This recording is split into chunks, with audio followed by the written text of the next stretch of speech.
There's no feeling more intense than starting over.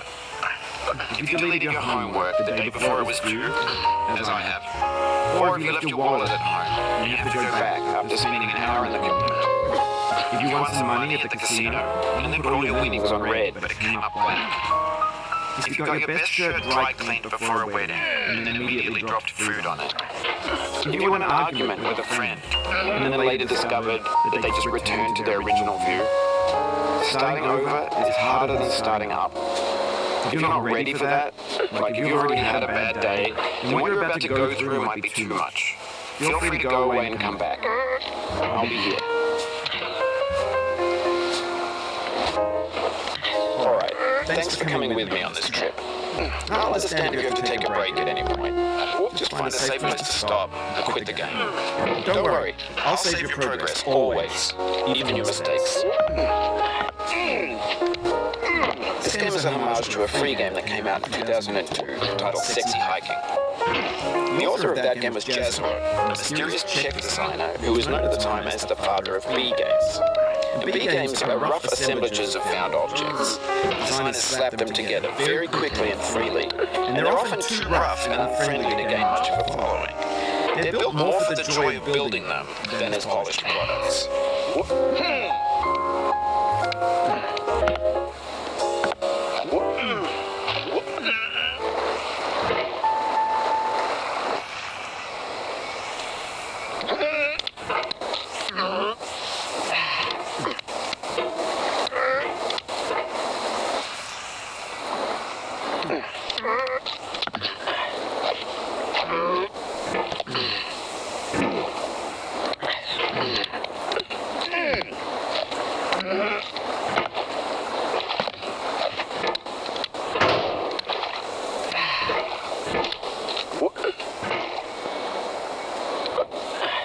In a certain way, Sexy Hiking is the perfect embodiment of a B game.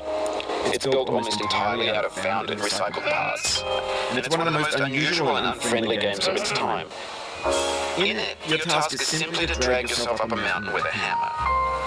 That act of climbing, in the digital world or in real life, has certain essential properties that give the game its flavor. No amount of forward progress is guaranteed. Some cliffs are too sheer or too slippery, and the player is constantly, unremittingly in danger of falling and losing everything.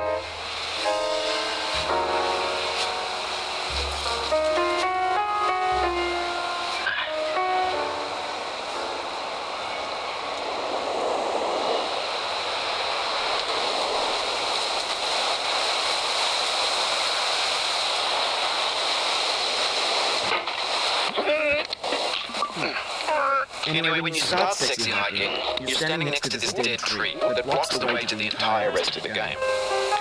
It might take you an hour to get over that tree. A lot of people never got past it.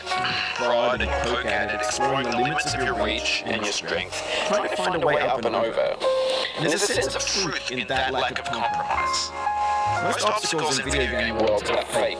You can be completely confident in your ability to get through them once you have the correct method or the correct equipment or just by spending enough time. In that sense, every pixelated obstacle in Sexy Hiking is real.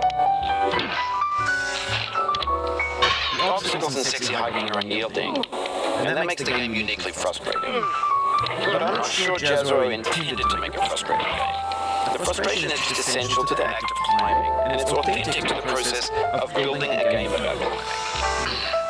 A funny thing happened to me as I was building this mountain. I'd have an idea for a new obstacle, and I'd build it, test it, and it would usually turn out to be unreasonably hard. But I couldn't bring myself to make it easier. It already felt like my inability to get past a new obstacle was my fault as a player rather than as a builder. Imaginary mountains build themselves from our efforts to climb, and it's our repeated attempts to reach the summit that turns those mountains into something real.